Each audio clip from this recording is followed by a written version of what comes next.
ગામમાં સરપંચ ચૂંટાય, પછી તાલુકા સભ્ય, જિલ્લા સભ્ય, ધારાસભ્ય, નગરપાલિકાના સભ્ય, મહાનગરપાલિકાના સભ્ય, એની ઉપર સાંસદ સભ્યો, આખી નિહણી બનાવેલી છે કે ગામમાંથી વાત ચાલુ કરો તો ઉપર ઉપર ઉપર ઉપર લઈ જવાના પગથિયા તો બનાવેલા.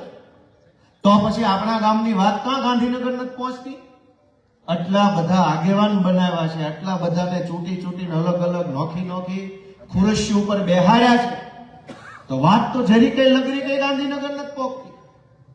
અને નેતા વાળી નિહણીએથી વાત ન પહોંચે તો બીજી નિહણી બનાવી છે. ગામમાં તલાટી છે, એની ઉપર ટીડીઓ છે, એની બાજુમાં મામલતદાર છે, ટીડીઓ મામલતદારની ઉપર પ્રાંત અધિકારી છે, એની ઉપર એડિશનલ કલેક્ટર છે, એની ઉપર રેસિડેન્શિયલ કલેક્ટર છે, એની ઉપર કલેક્ટર છે, એની ઉપર કમિશનર છે, એની ઉપર સેક્રેટરી છે, એની ઉપર ચીફ સેક્રેટરી છે. પગથિયા ન્યાય બનાવેલા. તો ગામની વાત ઈ ચેનલમાંથી ઉપર નથી પહોંચતી. મારી વાત સાચી છે ખોટી? આની પર સરપંચ વાળી લાઈનમાં લગાડો તોય ઉપર નથી જતી, આંગોરની લાઈનમાં કરો તોય ઉપર નથી જતી. તો આપણી વાત ત્યાં જાશે કેમ? કેવી રીતે આપણી વાત ત્યાં પહોંચશે? અને આપણી વાત જ જો ગાંધીનગર નહીં પહોંચે તો આપણા પ્રશ્નોનું ક્યારેય કોઈ દિવસ કોઈ નિરાકરણ આવવાનું નથી દોસ્તો. નહીતર નહીં જેવો પ્રશ્ન હોય છે, આપણને ખબર છે કે આટલી આટલી તકલીફ ગામડામાં પડે છે, તો ગાંધીનગર વાળા નહીં ખબર હોય ઈ ક્યાં ચંદ્ર ઉપરથી આવીને બેઠા છે ગાંધીનગર? દરેક માણસ આખરે તો જનતામાંથી ચૂંટાયેલો માણસ છે. કોઈ ગામનો, કોઈ જ્ઞાતિનો, કોઈ જિલ્લાનો વ્યક્તિ છે જ. તો એને નથી ખબર કે આ ગામમાં કેટલી વાતની ઉપાધિ છે? પણ મિત્રો, સૌથી મોટી ખરાબ પરિસ્થિતિ મેં ધારાસભ્ય બન્યા પછી એ જોઈ કે ભાજપના એકેય માણસનું ગાંધીનગરની બજારમાં પાવલું ઉપજતું નથી. કોઈનું કાંઈ નયા પાંચ્યાનો કોઈ ઉપાડ લેવા તૈયાર નથી. અહીંથી હારી જબ્બા, હારી કોટી બોટી પહેરીને ગાડીઓ લઈને જવાનું, અલગ અલગ મંત્રીની ઓફિસમાં ફોટા પડાવવાના અને ફેસબુકમાં લખવાનું આજ રોજ ફલાણા મંત્રીની મુલાકાત કરીને આ રજૂઆત કરી. કોઈ રજૂઆત બજૂઆત સાંભળવા વાળો નથી. અંદર જાવ એટલે ફોટા વાળો હાલે જલ્દી ઉભા થઈ જાવ, ફોટો કાઢવા નીકળો. અહીંયા મોટી મોટી બંડીઓ પહેરીને આટા મારતા હોય, ગામની ઉપર ધાક જમાવતા હોય અને એવો મોટો રૂઆબ ઝાડતા હોય ગામડામાં, મત વિસ્તારમાં કે બહુ મોટો કદાવર નેતા, ન્યા એને મંત્રી આરે ફોટો પાડે એટલી ઘડી જ ઉભો રહેવા દે છે, એક સેકન્ડ વધુ ઉભો નથી રહેવા દેતા. મેં મારી નજરે જોયેલું છે. અને આ માઇકમાં કહું છું, કોઈને જોવું હોય તો હું તમને મારી હારે લઈ જઈશ મુખ્યમંત્રીની ચેમ્બરમાં, મંત્રીની ચેમ્બરમાં. આપણે કાંઈ બોલવાની અંદર કરીને બાવણા પાસે ખૂણામાં ઉભા રહી જાવ, જે આવે એને જોયા કરજો. જેવો ભાજપનો ધારાસભ્ય આવશે ફોટો પડે ધક્કા મારીને બહાર કાઢી મૂકશે. હું તમારામાંથી કોઈ પણને લઈ જઈશ હારે. ધારાસભ્યને, મુખ્યમંત્રીને, મંત્રીને મળવાની છૂટ હોય, એપોઇન્ટમેન્ટ બેપોઇન્ટમેન્ટ ન લેવી પડે, એ નિયમ છે. તમારે અરે હું તમને બતાવીશ, એક પણ ભાજપના નેતાનું ગાંધીનગરમાં કશું જ ઉપજતું નથી. હવે તમે કહો કે કોને રજૂઆત કરશો? આ ખેડૂત ન્યાય પંચાયત કરી છે. સરકાર હોય તો સરકારને રજૂઆત કરીએ, ને સરકાર જ ન હોય, સર્કસ હોય તો? સર્કસ હોય તો ક્યાં રજૂઆત કરવાની? ભાઈ, ખાતર નથી મળતું, રોડ તૂટલા છે, વન વિભાગનો ત્રાસ છે, લાઇટ વિભાગનો ત્રાસ છે, બધુંય છે. કહેવાનું કોને? ગાંધીનગરમાં સર્કસ છે અને અહીં જે ચૂંટાણા છે એનું ત્યાં કઈ હાલતું નથી. હવે જાવું ક્યાં? મારી વાત વ્યાજબી છે કે ગેરવ્યાજબી? નહીતર એને ખબર નહીં હોય. અત્યારે હું જયારે લોક સંપર્કમાં જાઉં છું, અનેક એવા પ્રશ્નો મારા ધ્યાનમાં આવે છે. તમને સામાન્ય દાખલો આપો કે આખા ગુજરાતના ખેડૂતોને અત્યારે કહેવા બેસીએ તો હજારો પ્રશ્નો, સામાન્યમાં સામાન્ય પ્રશ્ન કરીએ તો ખેતરે જવા આવવાના રસ્તાની સમસ્યા આખા ગુજરાતમાં ખૂબ છે. દબાણ થઈ ગયા હોય, રસ્તામાં હાકડો થઈ ગયો હોય, વાડ નમી ગઈ હોય, કોઈ વાડ કાપે નહીં. વર્ષો પહેલા રાજમાર્ગ હોય, અત્યારે દબાઈ ગયો હોય. કોકના ખેતરેથી 3 પેઢીથી હાલતા હોય, હવે એ માણસ કે અહીંથી નહીં હાલવા દો, જાઓ ખાઈ કરી લેજો. હાલણ બંધ થઈ જાય, બીકમાં હાલવું પડે કે બહુ બોલશું હાલવા નહીં દે એના શેઢે. આખા ગુજરાતના ખેડૂતો રસ્તાના પ્રશ્નથી પરેશાન છે, પણ છે કોઈ સાંભળવા વાળું? મેં વિચાર કર્યો અને મેં જોયું કે ગુજરાતનો જમીન મહેસૂલનો કાયદો છે એ 1879 બનેલો છે. 1879 અંગ્રેજોએ જમીનનો જે કાયદો બનાવ્યો એ જ કાયદો આજની તારીખમાં શબ્દે શબ્દ ગુજરાતમાં લાગુ છે. તરી વર્ષથી સરકારમાં બેઠા છે, કઈક સારો કાયદો બનાવી એકવાનો વેતો નથી ને સોંટ્યા છે એક ધારા ખેડૂતોનું ભલું કરવા. તમે દોસ્તો તમે વિચાર કરો કે 1879 માં જમીનની કિંમત શું હતી, જમીન પ્રત્યે લોકોની ગંભીરતા શું હતી, કોઈને પડી નહોતી, આટલું માણા નહોતું, જમીનનો ભાવ નહોતો, જમીન એવી નહોતી કે એમાં ઉપજ આવે. તે દિવસે અંગ્રેજોએ દેશની જનતાને દબાવવા માટે જે કાયદો બનાવ્યો હતો એ આજ ચાલુ છે. અને એટલે આખા ગુજરાતમાં મન ફાવેના ખેડૂતોના ખેતરમાં થાંભલા નાખી જાય છે કાયદાના નામે, પોલીસનું પ્રોટેક્શન આપે. એ થાંભલા નાખવાનો કાયદો 1885 માં અંગ્રેજોએ બનાવેલો છે. સાંભળો છો નહીં? 1885 માં ખેડૂતોના ખેતરમાં થાંભલો નાખવો, લાઈટનો રોડ પાડી દેવો, કેનાલ કાઢવી, રેલવેના નામ કામ કાઢવું, હેઠેથી ભૂંગળા કાઢવા, આ બધું જ તે દબાવી ધમકાવીને કાઢી શકાય એનો કાયદો અંગ્રેજોએ 1885 માં બનાવ્યો હતો. એ કાયદો આજે શબ્દે શબ્દ લાગુ છે. એક શબ્દ ગુજરાતની ભાજપ સરકારે બદલ્યો નથી. દોસ્તો ક્યાં જવાનું, કોને કહેવાનું? હું જયારે નવો ધારાસભ્ય ચૂંટાયો તો 8, 9 અને 10મી સપ્ટેમ્બરના રોજ ગુજરાતની વિધાનસભાનું સત્ર હતું. મેં જિંદગીમાં પહેલી વાર કાયદા બનતા જોયા. મને ખબર તો હતી કે કાયદા કેમ બને, ક્યાં બને, શું લખ્યું હોય, કેમ, બધી ખબર હતી. નજરે નહોતું જોયું. 8, 9 અને 10 3 દિવસની અંદર 7 કાયદા 3 મિનિટમાં કાયદો બનાવીને આમ જાણે રોટલા ઘડતા આમ કાયદા ઘડી નાખ્યા. દોસ્તો સરકાર ધારે 1.5 થી 3 મિનિટની અંદર નવો કાયદો બનાવી શકે છે. મેં 8, 9 અને 10 તારીખે વિધાનસભામાં નરી આંખે જોયું. અને એમાં મતદાન થયું. મતદાનમાં અમે આપવા જેવામાં આપ્યો, નહોતો આપવા, મત ન આપ્યો મેં ધારાસભ્ય તરીકે. પણ સરકાર ધારે તો 1 મિનિટમાં એક કાયદો બનાવી શકે. તો 1885 નો કાયદો રદ કરીને સારો નવો કાયદો ખેડૂતને પૂરું વળતર મળે એવો કેમ નથી બનાવતા? કેમ નથી બનાવતા? કેમ કે એને તે ખેડૂતોનું શોષણ કરવું છે. કોને રોક્યા ભાજપવાળાને? સરકારમાં બહુમતી એમની છે. 1 મિનિટ થાય નવો કાયદો બનાવવાનો. અને ખેલ જુઓ કે આપણા ખેતરમાં થાંભલો નાખે. હમણાં સોલારનું ચારે બાજુ ઉપડ્યું છે એટલે સોલાર વાળા આવે ને થાંભલા નાખી જાય. અને કહેવામાં એવું આવે કે આ વપરાશી હક છે. જેના ખેતરમાં થાંભલો નાખવામાં આવે છે આજીવન એને નથી કરાવી શકતા. વાત સાચી છે ખોટી છે? એને ન થાય. હું કામ બોલ્યો? લાઈટ વાળાનો એક થાંભલો મારા ખેતરમાં છે, એનો વપરાશી હક હોય, મારો પૂરેપૂરો સંપૂર્ણ અધિકાર હોય તો હું ઈચ્છું ત્યારે મારી જમીન એને થઈ જવી જોઈએ. પણ હું ઈચ્છું ત્યારે મારી જમીન એને નથી થતી, એનો અર્થ એમ કે વપરાશી હક નથી, હાલ કરાવેલો છે. કાયમી હાલ આવી ગયો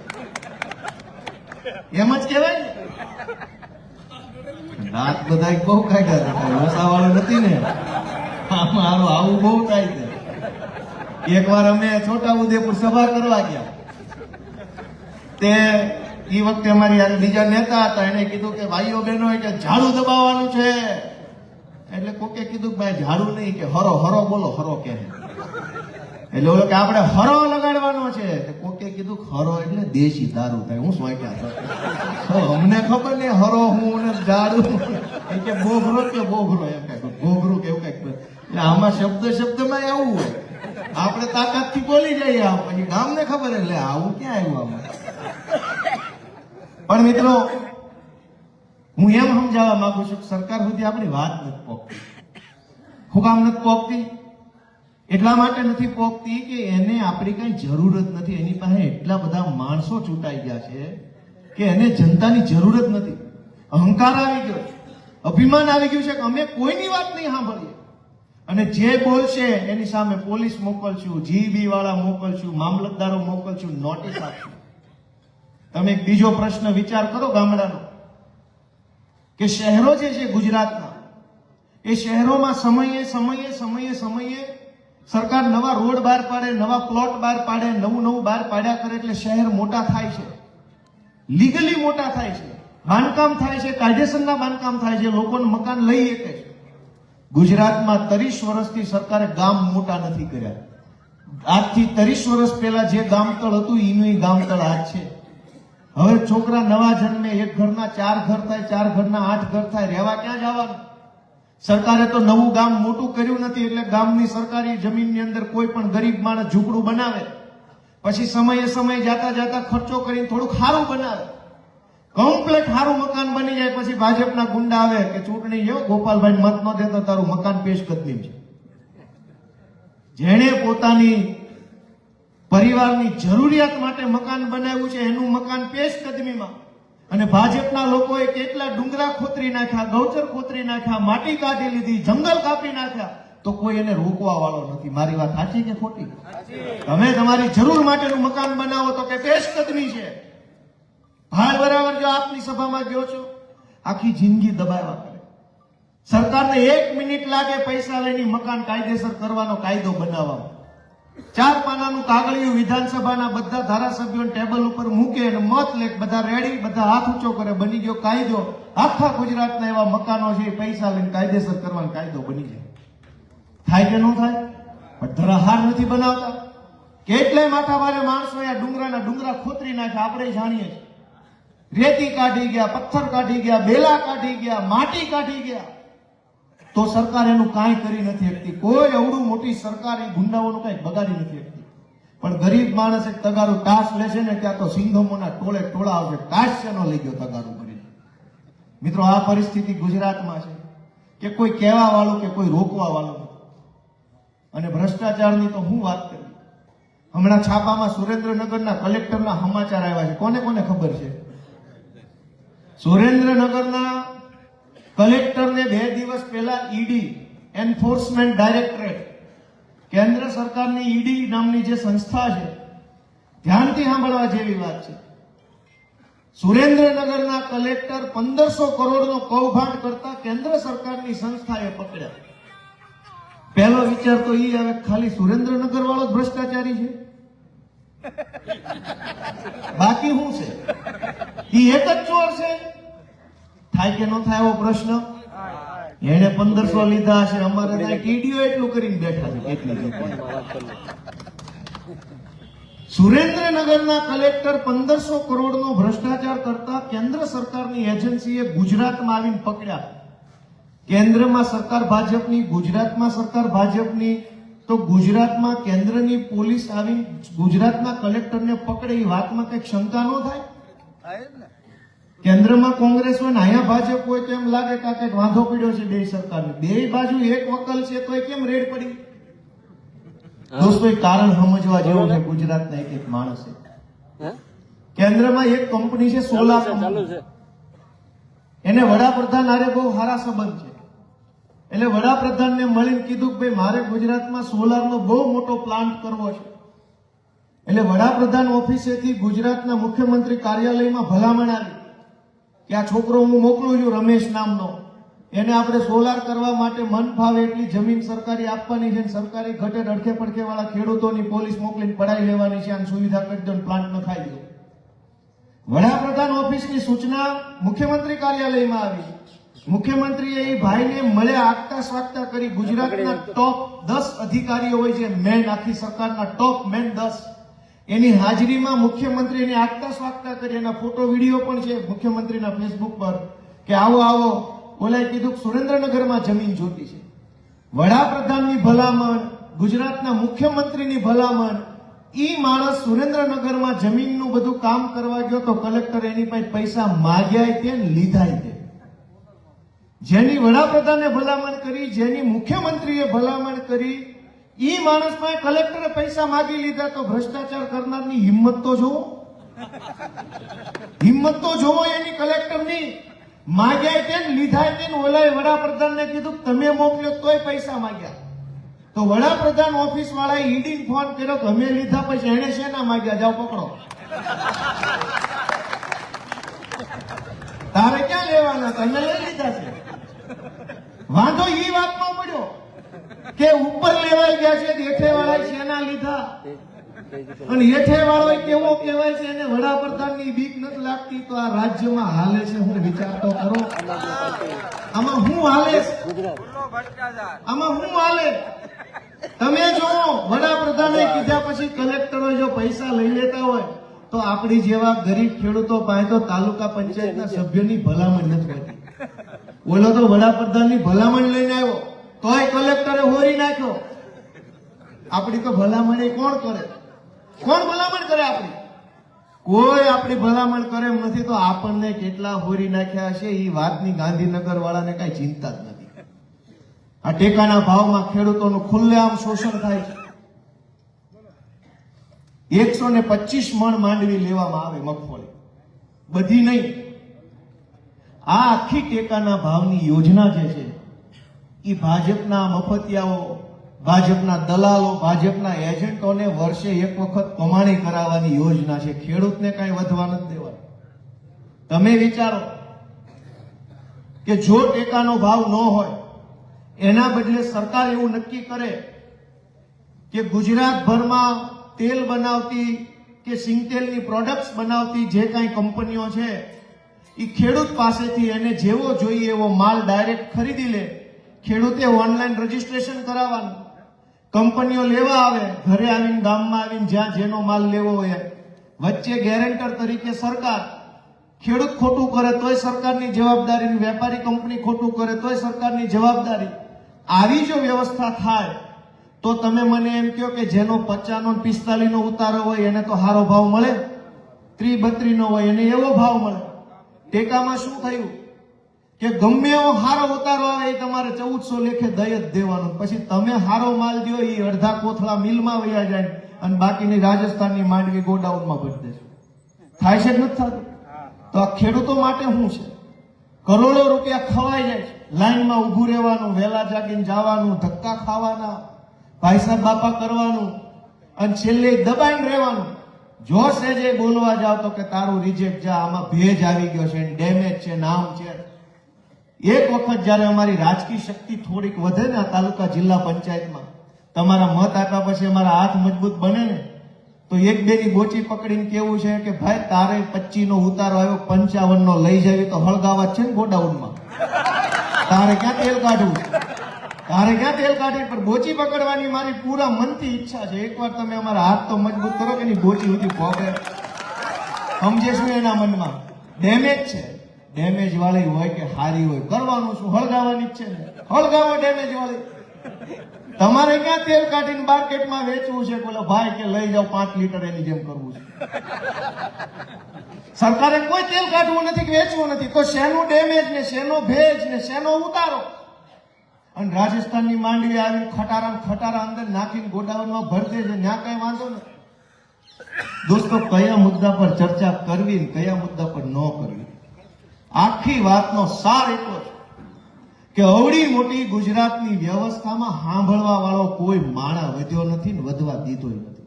યાદાઓ રાખ્યા છે બધે, ડરાવા ધમકાવામાં. ઓડા આવતા ને, આપણે ઓળું મૂકીએ. ઓળું બોલે શું કે? સાડીઓ રાખો ને, સાડીઓ. દર 1.5 વર્ષે સાડિયા બદલે. આ વખતે આપણા જિલ્લાનો વારો આવ્યો, અહીંથી સાડીઓ નક્કી થયા. સાડીઓ એટલે આપણને આપણા ખેતરમાં સાડીઓ છે એટલે હવે નહીં વાંધો આવે, પણ એ તો સાડીઓ છે. કોક આવીને વૈયા આવીને ખાઈને વૈયા જાય, સાડીઓ થોડો આડો પડે.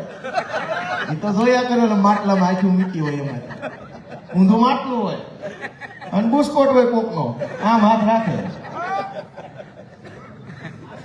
દર 1.5-2 વર્ષે સાડિયા બદલે છે. મંત્રી બંત્રી જેવું કઈ છે નહીં, સાડિયા છે. ઉભા રહે જ્યાં ઉભા રાખે ને ભાજપ વાળા. જેટલા નારા બોલાવવાનું કીધું એટલા નારા બોલે. નહીતર તમે એમ કહો કે તમને જે ખબર છે એ ધારાસભ્યને ખબર ન હોય. રોડ આખા ગુજરાતમાં બેફામ ખરાબ બને છે. એવડો ભ્રષ્ટાચાર થાય છે કે બગસરાથી બનવાનું ચાલુ થાય, ધારી પોગે તો બગસરા વાળો તૂટી જાય. તમને ખબર છે, મને ખબર છે, મીડિયા વાળાને ખબર છે, આગેવાનોને ખબર છે, સરકારને કેમ નથી ખબર? યા તો કોઈ કહેવા વાળું નથી, યા તો કોઈ સાંભળવા વાળું નથી. બેમાંથી એક મુદ્દો બન્યો છે. કહેવા વાળું નહીં હોય કોઈ, અને કહેવા વાળા અમારી જેવા હશે તો સાંભળવા વાળો નહીં હોય કોઈ, કે જાઓ તમ તાર બોલાય એટલું બોલો, નથી સાંભળવું. આવું બનતું હોય. પણ દોસ્તો, આનો રસ્તો શું? આ બધી પરિસ્થિતિઓ છે. ખાતરની લાઈનો લાગે છે.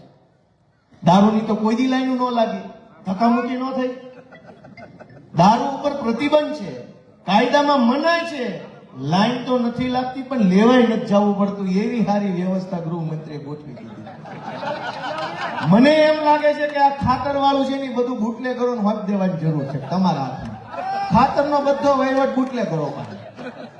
દિવસે દિવસે દારૂ વેચો, રાતે રાતે દારૂ વેચો, દિવસે ખાતર વેચો. એને ફાવે જ કેવી છે? કોઈ દી દારૂ ઘટ્યું?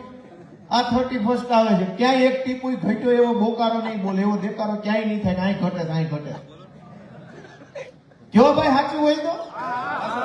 ગમે એટલો પ્રતિબંધ, ગમે એટલી પોલીસ, ગમે એવા મંત્રીના ભાષણ, કોઈ દી એવું ટોળ નતું આવ્યું કે મામલતદાર ઓફિસ 500 જણા આવેદન પત્ર આપવા ગયા દારૂ ઘટે છે, દારૂ ઘટે છે.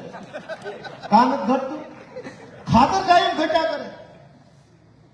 હું ગુજરાત સરકારને પત્ર લખીશ, તમારા બધાની આજ્ઞાથી મુખ્યમંત્રીને લખું કે આ બુટલેગરોને દારૂની બદલે ખાતર વેચવાની વ્યવસ્થા મોકો અને ખાવ ઠારી, માલ ઘટે નહીં અને ઘરે આવીને આપી દે. અને એમાં કદાચ 2 રૂપિયા વધુ લે તો આપણને વાંધો નથી, તમતા લઈ જાઓ, ઘરે આવી ખાતર આપી જાય તો શું વાંધો? કેમ કે એને ફાવટ તો છે કે નહીં? દોસ્તો, હું કેવું, કોને કેવું? મને વિસાવદરની જનતાએ ધારાસભ્ય બનાવ્યા પછી હું જે જોઉં છું ને, અંદરથી આપણને દાશ ચડે કે શું હાલે છે. હાવ તમાશો. જિલ્લાની અંદર 10 વખત મહિનામાં મીટિંગો થાય, કેટલા બધા સાહેબો આવીને બેહે ને લાખો રૂપિયાની ચા પી જાય. મીટિંગ પતે પછી શું થયું તો કે કાંઈ નહીં, નવી મીટિંગ, કરોડો. મેં એક વસ્તુ જોઈ કે સરકારમાં ક્યાંય રૂપિયા ઘટતા નથી. હું અનેક તાલુકાની મીટિંગ, પ્રાંતની મીટિંગ, એસપીની મીટિંગ, કલેક્ટરની મીટિંગ, સચિવની મીટિંગ, ધારાસભ્ય તરીકે તમામ મીટિંગોમાં હું ગયો. મેં બધી જ જગ્યાએ સરકારી વ્યવસ્થા જોઈ, ક્યાંય સરકાર પાસે પાવલી ઘટતી નથી. ખૂબ પૈસા છે, ખૂબ પૈસા છે, આયોજન જરાય નથી, કોઈ વેતરણ જ નથી પૈસા, મન ફાવે એમ હાલે છે. મેં વિસાવદરમાં જોયું તો અનેક જગ્યાએ વર્ષો પહેલા શાળાના ઓરડા મંજૂર થયા, પંચાયત મંજૂર થઈ, આંગણવાડી મંજૂર થઈ, અડધી ફડધી બનીને પછી કોઈ બનાવવા વાળો નથી, કોઈ જોવા વાળો નથી, કોઈ પૂછવા વાળો નથી, અડધી ફડધી બનીને વહી ગઈ. તમારા બધાના ગામમાં આવું ઘણું હશે, ક્યાંક અડધું નાળું બન્યું, ક્યાંક અડધો રોડ બન્યો, ક્યાંક રોડની અંદર ખાલી મેટલ કામ થયું, ડામર આવ્યો જ નહીં, ક્યાંક નિહાળ બની, પ્લાસ્ટર ન થયું. કરોડો રૂપિયા વેડફી નાખવા સિવાય આમની પાસે કોઈ કામ નથી. તમારા બધાના ગામમાં આવું કંઈક છે કે નથી?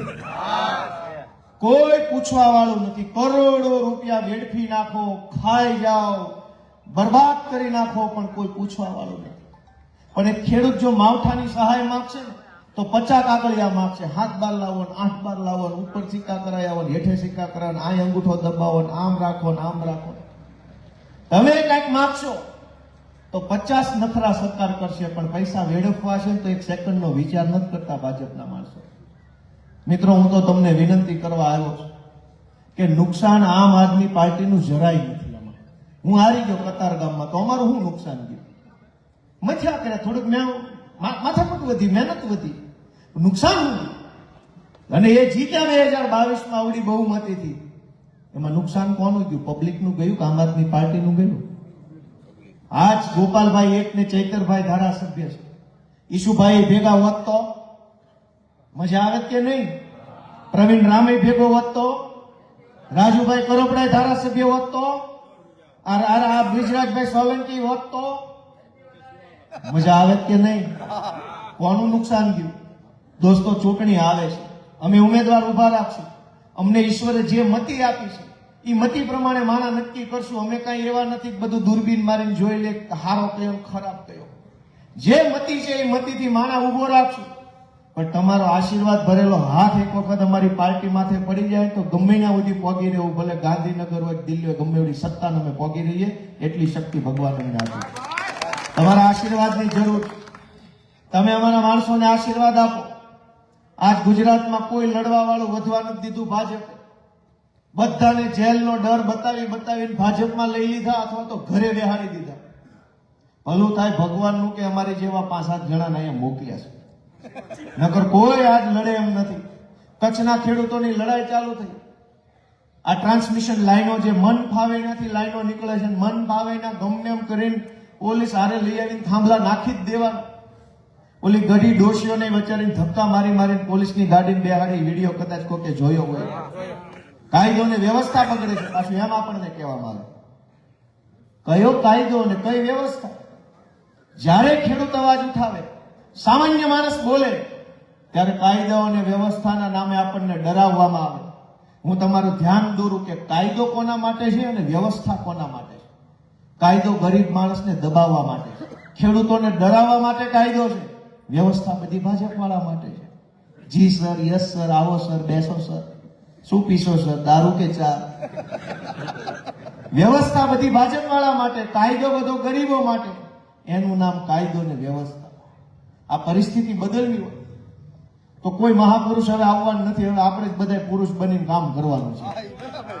કોઈ મહાપુરુષ આવશે અને આપણે બધાને ઉગારી જશે એમ કે છે જા બચ્ચા સુખી થાય, એવું કઈ થવાનું નથી. સુખી થવું હશે તો ભારતના સંવિધાને આપણા હાથમાં જે તાકાત આપી છે, સાચું બટન દબાવો એટલે સુખી, દુખી થવાનું દબાવો તો દુખી. ઈવીએમ માં આવે જ છે બટન કે સુખી થવું છે કે દુખી, એટલે માણસ ગોવે કે અમારી નાતનો ક્યાં છે તો કે થાવ દુખી. પોતપોતાની નાતનું હોવ દબાવે છે, પોતપોતાની નાતનું દબાવીને સુખી થવાના હોત તો થઈ ન ગયા હોત. બધાય પોતપોતાની નાતનાને મત આપીને બેઠા છે. આપણે બધા હું ભેગો કે દીધા આપણી નાતના, થઈ ગયા સુખી. હવે એકવાર હારા માણસ બટન દબાવો એવી બધાને તમારા દીકરા તરીકે વિનંતી કરું. એ જેટલા બટન એમાં જો આમાં હારો કયો છે, અટક નથી વાંચવી કે ઇટાલિયા કેમાં આવે ને સોરઠિયા કેમાં આવે, હારો કેમાં આવે. જેથી હારા માણસો ચૂંટણી જીતતા થઈ જાય ને તેથી લગભગ આપણી અડધી ચિંતા તો ચૂંટણીના પરિણામના દિવસે જ પૂરી થઈ ગઈ છે. અડધી સમસ્યા ત્યાંથી નાશ પામશે. આજની સમસ્યા એ છે ને કે હારો માણસ ચૂંટાતો નથી. મેં કીધું એમ અમારા ઈશુદાનભાઈ, હું ભાઈ ખોટો માણસ છું, અને અહીંયા કેવા કેવા ચૂંટાઈ ગયા છે વિચાર તો કરો. વખાણ કરવી હોય તો મહિનો ટૂંકો પડે એટલા સજ્જનો ચૂંટાઈ ગયા છે. અને હું વિધાનસભામાં જોઉં છું બધાને પડખેથી. અહીંયા તો એ તમારા હાથમાં ન આવે, ત્યાં ઓરેથી જોવા મળે. સફારી, વિધાનસભા સફારી, એમાં બધા જોવા મળે કેવી કેવી વ્યક્તિઓ, કેવી કેવી હસ્તીઓ કયા ખૂણામાં ઉભા રહીને બીડીયું પીવે છે વિધાનસભામાં અમે જોઈએ છે. હવે ત્યાં બીડીયું પીવા મોકલ્યા છે. દોસ્તો, હું મારે તમને વાત કહી, આ અમારા એક સજ્જન માણસ કેવા હોય. આ સૌજીભાઈ અમારા ભાડેરથી તાલુકા પંચાયતના સભ્ય છે. વિસાવદર વિધાનસભાની ચૂંટણીમાં બહુ સંઘર્ષ કર્યો. આ લુંગિયાન, ચુડાવડની બધા ગામોમાં ફરતા હતા, મહેનત કરતા હતા. ભાજપવાળાને ઓફર કરી કે ભાઈ તારે હું બોલ, હું જોઈ છે, તારે જે જોઈ કે તમ તારે, પણ આ બધું રહેવા દે. સૌજીભાઈ આજે અમારી હારે વટથી, ઇજ્જતથી, આબરૂથી બેઠા છે કે ભાઈ તારા પૈસા તું બે બીજી વાર હામાં ન મળતા, નકર આમાં નકામું થઈ જાય. આવો આવો, એની પાસે કાંઈ નથી, રિક્ષા આપે છે. કાયદે ભાડેર ગામના છે ને ખબર, રિક્ષા આપે છે આજની તારીખમાં. ગરીબમાં ગરીબ માણસ છે. આવો માણસ ચૂંટાય ને તો કઈક કામ કરે. આવો માણસ સમાજની પીડા સમજી શકે. જ્યારે માણસ આપણા મતથી એવો માણસ ચૂંટાઈ જાય જેને આપણી પીડા સમજાય નહીં તો કહેવાનું હું. એટલે હું તમને બધાને કહેવા જેવી તો એટલી બધી વાતો છે કે કઈ ખૂટે એમ નથી, પણ કરવા જેવું એક જ કામ છે, હાવણો મારવો પડે એમ છે. હવે એટલો મેલ જામ્યો છે, હાથેથી કોશિશ કરી પણ હાથે જાય એમ નથી. કોહો દાદો છે, હાથ વાળે બળ કર્યું પણ કચરો જ એટલો છે. જાજો કચરો હોય હાથે જ જાય, હાવણે જ જાય. એ તો હાવણો જોઈએ, મને જાડો હાવણો લઈને આવ્યો. એમ ઝીણો હાવણો ન થાલે એટલે હાવણો લઈને આવ્યો. દોસ્તો, આજ ગુજરાતના ગામડાના લોકોની પીડા બહુ વધી ગઈ છે. કોઈ આપણી વાત, ગામડું એટલું બધું, ગામડાનું જીવન પહેલા સારું હતું. એને માણસ સુખેથી જીવતા, ખેતી મજૂરી કરતા, બે પૈસા. પહેલા એક સમય એવો હતો કે ખેતી કરતા કરતા 5-10 છોકરા વરાઈ દેતા, તોય પાછા પૈસા વધતા. એક મકાન બનાવ્યું હોય ને તોય ઘરેણાય વધતા. વાત સાચી છે ખોટી? ખેતી કરતા કરતા 10 છોકરા પવણાવા હોય એવા કેટલાય ભાભલા બેઠા છે. આજ એક દીકરો પવણાવો અને એક ઘરનું ઘર કરો ને 2 કામ કરો ને ત્યાં માણસ મરી ગયો હોય છે. આખી જિંદગી પૂરી થઈ જાય. 2 જ કામ, ઘરનું ઘર કરો ને 1 કે 2 સંતાન પવણાવો એટલે ફીંગલું વળી જાય. માણસ જીવે એવો નથી રહેતો. છતાંય ઓલા ગૃહમંત્રીએ શું કીધું કે નરેન્દ્રભાઈના રાજમાં ગુજરાતના ખેડૂતો 3 સિઝન લેશે, એનું મને ગર્વ છે. એ સાંભળ્યું તું ભાષણ? કાકા પેલા 1 સિઝન લેતા ને તો હોનાના બટન વાળા ઝભા પહેરતા હતા. 3 સિઝનમાં ઝભા નથી આવ્યા. ઝભા વગરના થઈ ગયા 3 સિઝનમાં. અને તમે એને ગર્વની વાત માનો છો? 1 સિઝનમાં તેથી 10 છોકરા પવણી જતા ને હોનાના બટન પહેરતા હતા, પાઘડી હતી આટા વાળી. આજ વાળ નથી વધ્યા, પાઘડીની ક્યાં કરવાની? 3 સિઝન નકરો પાવડો ટોળી ટોળી વાળ લઈ આવી.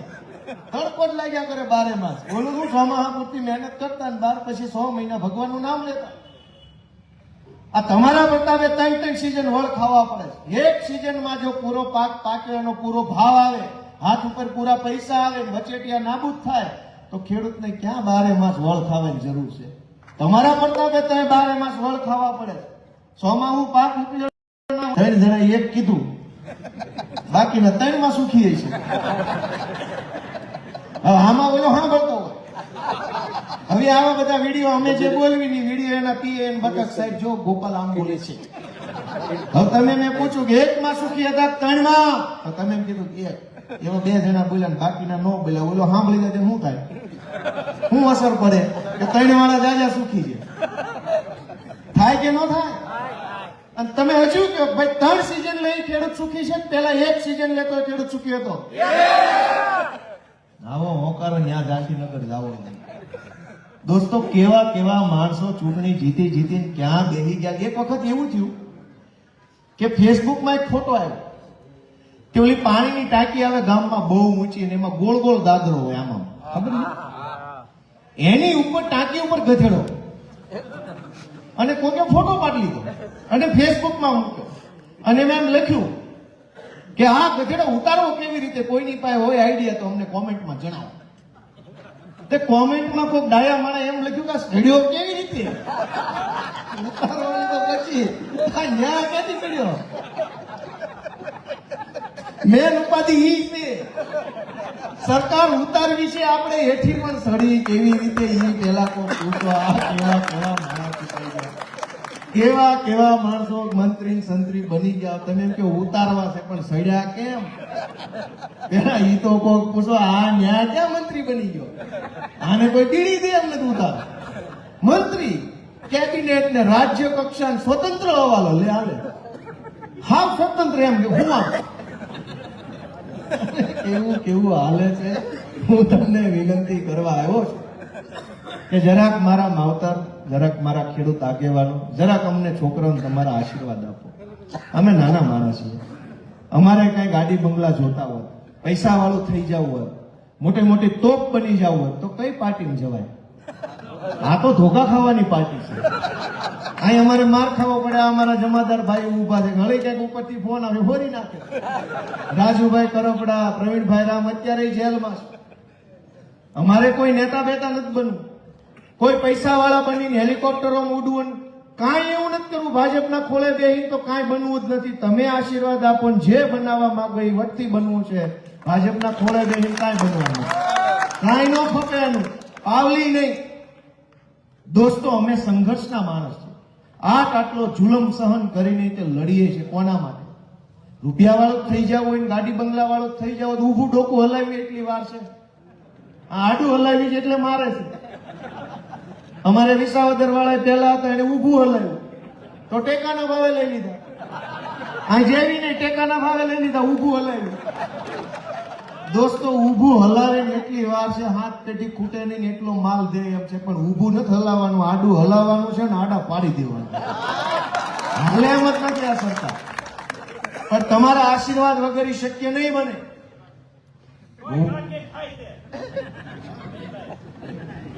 વિસાવદર વાળા પાંચ શીખો, ગાલમેલ વાળાની કેમ ગાલમેલ કરી નાખવી કરીને તમારે પડખે વાળા એટલે થોડુંક નાખી લ્યો ને તો બધા હામા વેવાયું દાદા છે. તમારે ક્યાં પૂછવા પણ જ છે કે કેટલા વેવાય ફયું મામા બધી નાચમાં હગા છે એમ કોઈ.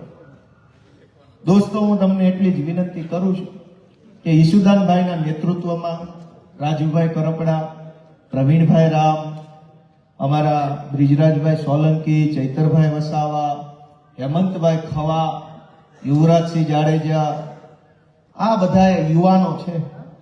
આ યુવાનો લડાઈ લડી રહ્યા છે, નિષ્ઠાથી લડે છે, ખોટું નથી કરતા. ખોટું કરવું નથી એટલે આમ આદમી પાર્ટી છે, અમારી સંઘર્ષની પાર્ટી છે. અમને મળી કાંઈ ગયું નથી. વારી ઘડીએ જેલમાં, ચૈતરભાઈ જેલમાં જાય, એના પછી રાજુભાઈ ગયા, હવે પછી લગભગ મારો વારો. મેં સુટકેસ રેડી રાખી છે, સકડું ફરે છે.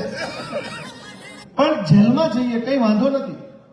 મહિનો રાખે, 10 મહિના રાખે, એ તો હું તો પોલીસ તરીકે ઘડાયેલો છું, જેલમાં અગાઉ ગયેલો છું, વકીલ હું, ધારાસભ્ય હું, કેદી હું, બધી વકર છું. ઈ કોઈ ચિંતા નથી મને, પણ આ લડાઈ વધુ મજબૂત બનવી જોઈએ કે ઢીલી પડી જવી જોઈએ એ તમારા હાથમાં છે. કે આ જે બધા જુવાન લડે છે એના હાથ મજબૂત થવા જોઈએ કે ઘરે બેસી જવા જોઈએ એ તમારા હાથમાં છે. મિત્રો, તમે જે આશીર્વાદ આપશો એટલું મજબૂત કામ અમે કરી શકશું.